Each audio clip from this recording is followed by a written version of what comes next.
Welcome back to the show, everybody. We got a lot of news for you this morning. Brace yourself. The SEC is having trouble from the inside out. We're going to get into all of that. And an update in the SEC versus Ripple in-person hearing. We got that and so much more. Somebody roll that beautiful intro.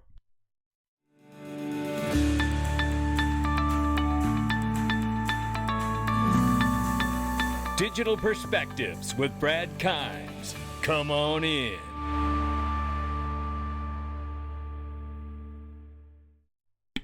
Welcome back to the show, everybody. You can follow me on Twitter at Dig Perspectives at the top of the screen. Everything we're talking about here today. Give us a follow on TikTok at Digital Perspectives, no spaces. A lot of highlight reels and clips you're going to want to see on that channel. Make sure you look at this. This is $1.361 trillion market cap for crypto. We're off just a little more than 1% this morning. It is June 1st, 2022. Good morning, everybody. Bitcoin 31,500, Ethereum 1,900 plus, and we see the number 6 spot is now Cardano at 60 cents and XRP at 41 cents at the number 7 spot. The range of price right now for XRP is 40 cents on the bottom, 42 on the top. We'll keep an eye on it. Let's take a look at this. The XE Currency Exchange has now listed all the top cryptocurrencies. Now, it's not showing that you can buy them, but it's listing the information as if it may be available soon. And they are listing it as a currency along with XLM. So let's see this information here. Shout out to Jamie Nix for this. Take a listen here. The history by Jeb McCaleb, David Schwartz, all the details on it. But look at this. I'm going to actually log into my account now. I'm pre-logged in. Let's say I'm going to do, let's say I want to send $5,000. Boom, automatically initializes the quote. But watch this now. When I want to go to send funds, check this out. I want to send XRP. Look, it's already here. The bottom, sorry. We cannot send money with this currency at this moment. Same with XLM, already in here. Sorry, we can't send this currency at this moment.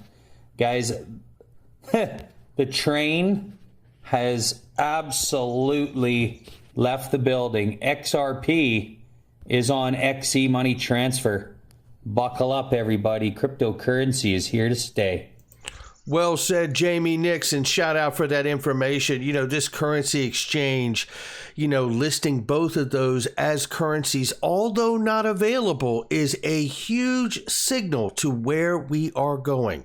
Very exciting information. Thank you, Jamie. And looking at this is exciting information right here. This is Uphold's Rob O'Connell talking about a new interface that they have coming for Uphold, and they are excited about what is coming. Take a listen.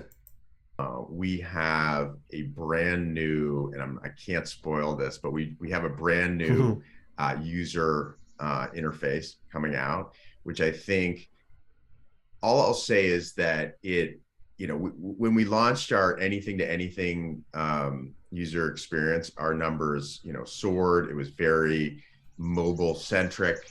And, it went from like most of our users and transactions happening on the web to almost all of our transactions happening on mobile, and we did that deliberately. What you're gonna see is even like another step towards simplification, which is definitely a part of what we're trying to drive, because as there's the level of adoption is still relatively small, right? Even though we have millions of users, it's relatively small. And so we just want to be the company that people come to for simplicity and ease of use. And this is going to really set the bar super high in terms of that. And it's something that, no other company is doing. And we're really excited about that. And that is probably coming this summer as well. This summer. We should be looking for a new interface for Uphold with even more simplicity, and it's pretty damn simple to use. So I tell you, really great stuff. Don't forget, you can get Uphold Private Equity and Ripple Private Equity and Link2 and many, many other top sellers on Link2.com if you're accredited. And if you've used it before and you've been a member because of me, click that link anyway so they know where you came from for me. And if you're not accredited, you better download the app, because they're working on something for non-accredited investors to come in the very near term. So make sure you sign up and click that link. Now let's get to this. It's underneath the video, by the way. We got trouble in River City here. This is Perry Ann Boring. Shout out to you, Perry Ann Boring, and the Digital Chamber of Commerce. Crypto advocates plea, cool the Twitter trash talk. A top blockchain advocate says the SEC is wrong in its efforts to regulate crypto, but crypto advocates' personal attacks aren't helping. Well, listen, we got to be above it. I know I don't do personal attacks, right? I hope a lot of us hearing this are not doing personal attacks. Keep a professional work ethic when dealing with people. You know what I mean? You know, so everybody is dealing with the points at hand and not name calling and trash talking. But I tell you this. Digital Asset Investor says it pretty well right here. He says, watch how fast she throws that advice out the window if the regulators come after Bitcoin. When are we going to see the SEC versus Ripple brief? Digital Chamber of Commerce has been promising. Perry Ann Boring, no trash talk, just a question. You know, and I tell you, the question goes even further here. I have a question. Is requesting a public audit of the Digital Chamber of Commerce and Blockchain Association considered trash talk? I'm asking for a friend who's witnessed no support from either organization towards XRP retail investors who have been harmed by the SEC. I think it's a good question, especially when you see Perry Ann Boring in pictures from 2016 with this guy who we absolutely know is trouble. It's Joseph Lubin. And we know he's not just trouble from ETHgate. We know that the people that work with him are actually suing him to an extent at this current time. He's trouble all the way around. So I don't think it's really trash talk to ask the associations to do a public audit. Let's see who you're actually representing. Eleanor Tarrant says right here, follow up from an earlier reporting, and this is bad for the SEC. This is even worse for Gary Gensler, ladies and gentlemen. Take a look here. Leaders with nearly 50 years experience quit under Gary Gensler's tenure here. This is no small matter. The house of cards is having trouble and is coming down.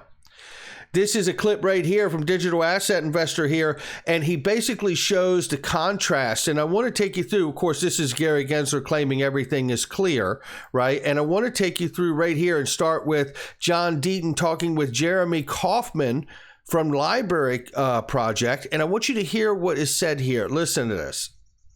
And Brad Garlinghouse even had a clip where he talked about the 4 or 5 times going in to see the SEC, and they said nothing to him that there was any issues, right? This is the kind of tactics the SEC has used, whether it's been under Jay Clayton's tenure or currently now Gary Gensler's tenure, which is getting even worse. Take a listen.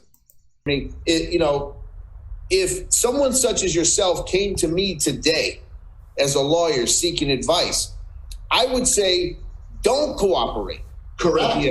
That's my advice. I tell blockchain entrepreneurs, hide as much as you can do, obscure everything that you're doing, just hide as much as you can. And that's messed up because that's what we did. We went in, we were maximally transparent. We said, here's the spreadsheet that you can download of a literally line by line of everything we're doing with our money. And all I did was get punished for it. No, there's no sense in which by being a good guy, you're going to avoid it. The SEC, they're lazy. They are lazy people. They don't care about catching bad guys. They care about catching people that they personally dislike or that are easy for them to catch. Okay, I mean, you can look at some of the actors in this space that that have been, clearly selling stuff that's crap, and the SEC doesn't even go after them. It's so true, and it's unbelievable to watch this happen. But take a look at this. Eleanor Terrett puts the pressure on, as I'm encouraging every one of you as well, but in a professional, ethical way. Let's not be trash talking in a way that keeps the subject on something else. Let's focus on what we want to achieve here.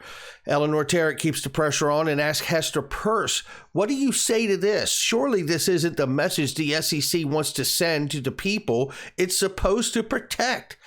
She retweets here Jeremy Kauffman's frustration, saying, absolutely do not, under any circumstances, voluntarily talk to the SEC. I mean, this is not leadership. This is not leadership that will help the U.S. become the leader for the fourth industrial revolution. I am actually asking for Gary Gensler to step down.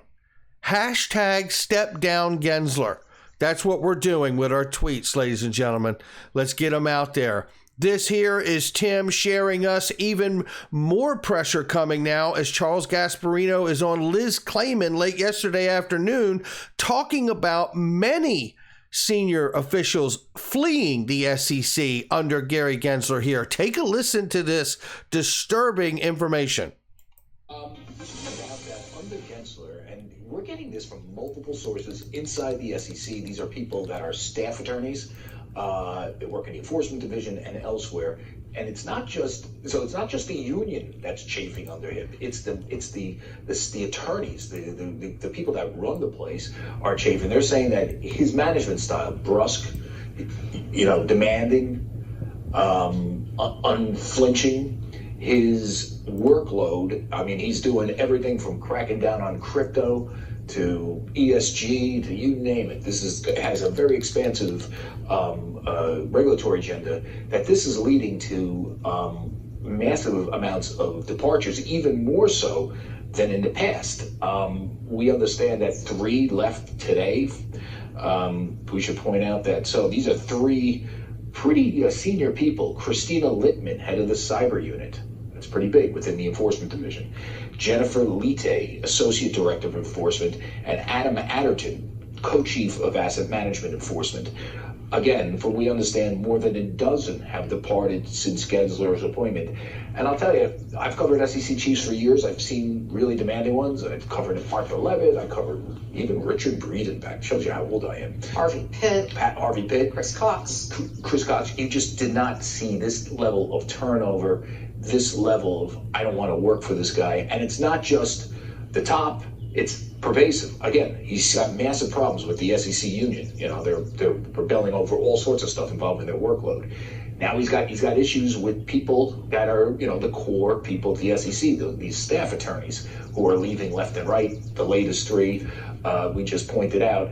And again, you got to ask yourself, why under him and not under Jay Clayton? Why under him and not Mary Jo White was no wimp. Remember, she was the SEC chief under Obama. She was no one to mess with, but people weren't looking for the door. But is unflinching bad, Charlie?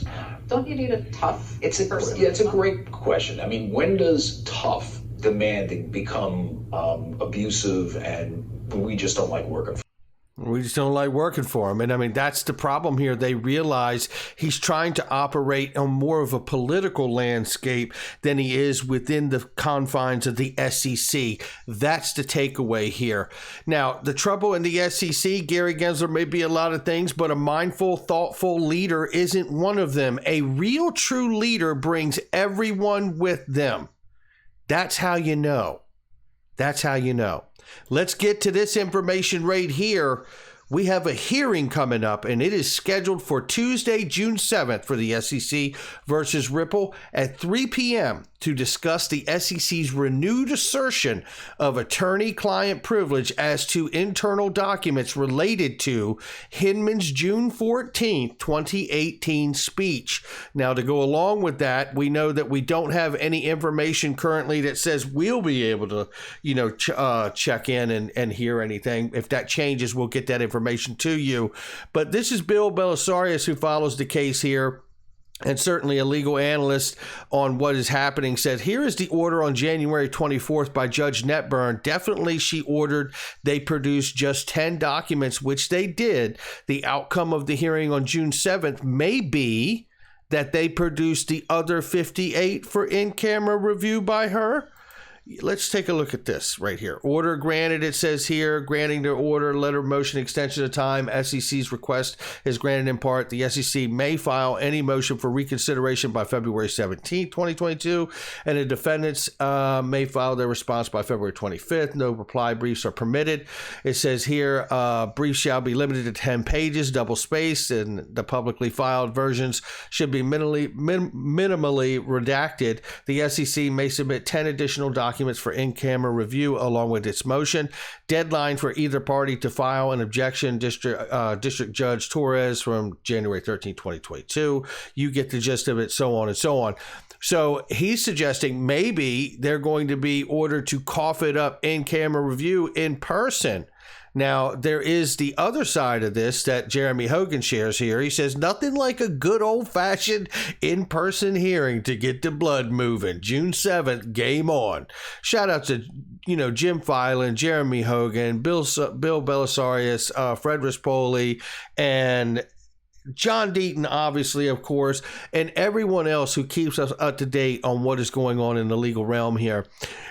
He's asked here by James Hill, Mr. H, what do you think this is all about? Jeremy says, I thought through some possibilities, but the most obvious is the SEC argument on what Hinman's speech was. Personal opinion, division guidance, SEC position is so unbelievably squirrely that she wants to try and lock the SEC down on what their argument is for the record. And he goes on to make the point in this particular response here that he says, I think the judge read the SEC's final brief and found it so incredible, shall we say, that she decided to bring them in person to explain the argument and create a clear record since she knows she's being appealed on her decision. Now, that's really calling it, I think, right there. I think at the very, look, if she forces them like Bill Belisarius suggested could be a possibility, that is massive. But this is massive too, what Jeremy Hogan is saying. To force the SEC to once and for all take a position because this judge understands the SEC is going to appeal if they lose. So she's going to force them to take a position. Now that is one heck of a thing right there, even if it's not the rest of the emails at this time. I tell you, things are tightening. And there's only so much further that this can go because in the judge rules to cough up the rest of those emails and to give them to Ripple, it's game over for the SEC. There is a very good reason why the SEC has been fighting so hard for everyone to not be able to see those emails. And it's because it doesn't help the SEC.